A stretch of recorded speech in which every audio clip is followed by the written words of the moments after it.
Hello and welcome back to 365 Days with mxmtoon. I'm Maia, a singer, songwriter, video maker, Oakland native, and gym class hater. I'm also a big fan of history. I love untold stories, gross facts, hidden secrets, anything weird, dark, and funky from the past.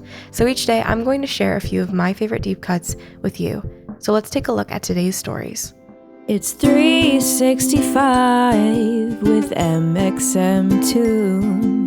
New facts every day, so don't leave too soon. I'm gonna teach you stuff, no it won't be tough. Gonna go a year till you've had enough. It's 365 mxmtoon. Today in 1861, James Naismith was born.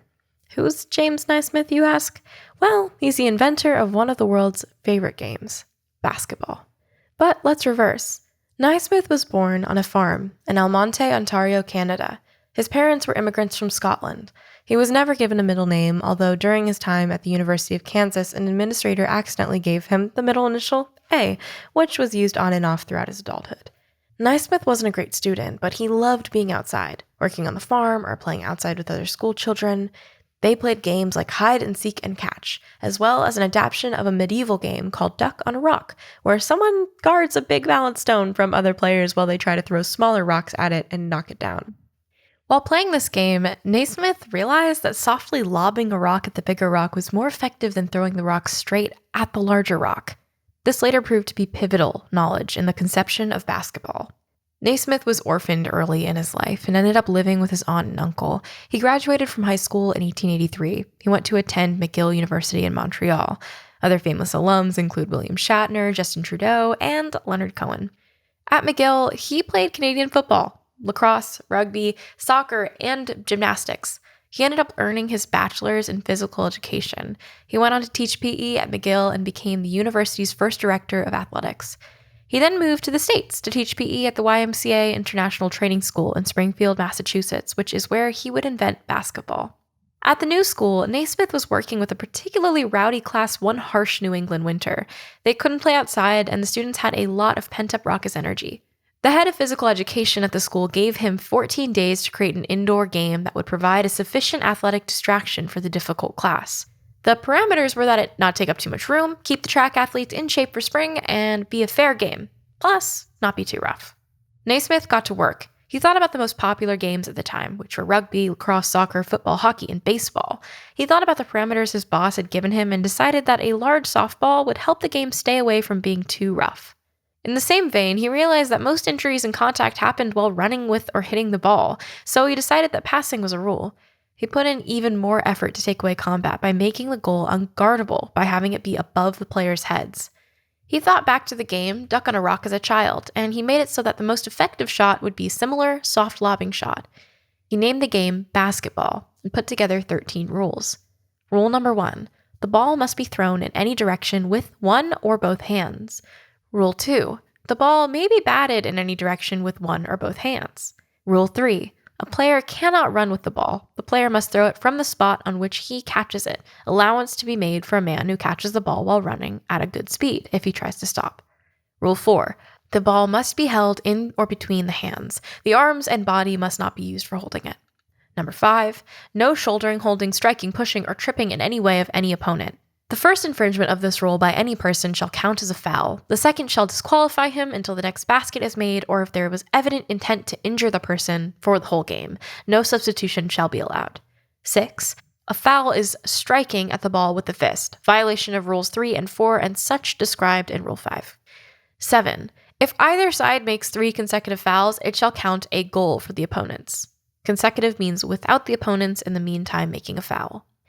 8. A goal shall be made when the ball is thrown or batted from the ground into the basket and stays there without falling, providing those defending the goal do not touch or disturb the goal. If the ball rests on the edges and the opponent moves the basket, it shall count as a goal. 9. When the ball goes out of bounds, it shall be thrown into the field of play and played by the first person touching it. In case of dispute, the umpire shall throw it straight into the field. The thrower in is allowed 5 seconds. If he holds it longer, it shall go to the opponent. If any side persists in delaying the game, the umpire shall call a foul on that side. 10. The umpire shall be the judge of the men and shall note the fouls and notify the referee when 3 consecutive fouls have been made. He shall have power to disqualify people according to Rule 5. 11. The referee shall be judge of the ball and shall decide when the ball is in play, in bounds, to which side it belongs, and shall keep the time. He shall decide when a goal has been made and keep account of the baskets, with any other duties that are usually performed by a scorekeeper. 12. The time shall be 2 15-minute halves, with 5 minutes rest between, and finally, number 13, the side making the most points in that time is declared the winner. The first game of basketball was played in December of 1891. Naismith wrote down how the game went, and in these notes we see some differences between the original game of basketball and how it's played today. The players played in teams of 9, used a soccer ball, and shot the ball at a peach basket.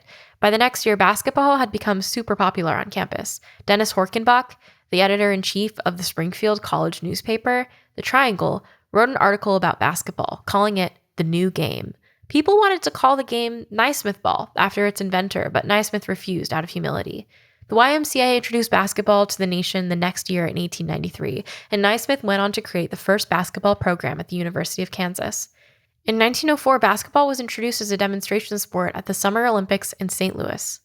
At the University of Kansas, Naismith installed a series of coaches who would go on to become legendary in the sport. His first coach was Phog Allen, who coached early basketball greats Adolph Rupp, Dean Smith, and Ralph Miller. Naismith worked at the University of Kansas for almost 4 decades. 1936 became an official event at the Summer Olympics in Berlin. Naismith held the honor of handing the medals to the winning countries. The United States won gold, Canada won silver, and Mexico won bronze. He retired from the University of Kansas the next year. He died in Kansas in November 1939 at the age of 78. Naismith has one last surviving grandson today, also named James Naismith. Though he wasn't involved in basketball for most of his life, when the rest of Naismith's grandchildren died, he decided to pick up the mantle and become the face and the voice of the Naismith name. And what a name it is. According to ESPN, basketball is the most popular sport among kids in America. Now that is a legacy.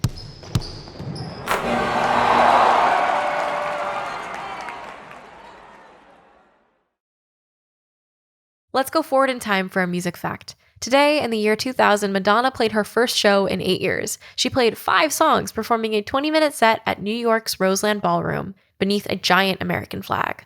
All of the songs were from her album Music, which had been released a month prior. She was wearing a tight black vest bearing a sequined name of an 18-year-old singer. The name? Britney Spears. The reason?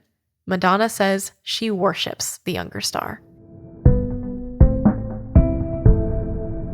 And for our final segment today, I'm going to be going into my own photo archives to see what I was up to on a November 6th in my life.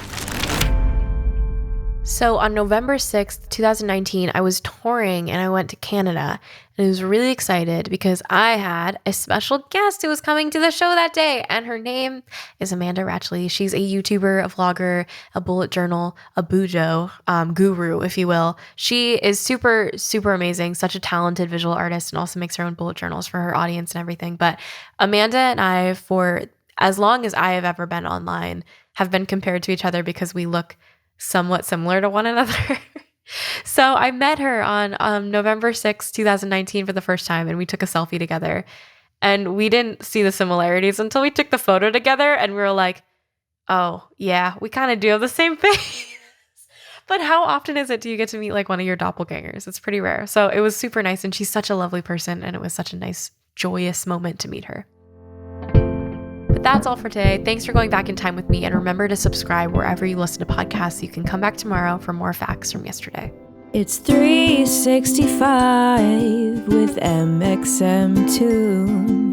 New facts every day, so don't leave too soon. I'm gonna teach you stuff, no it won't be tough. Gonna go a year till you've had enough. It's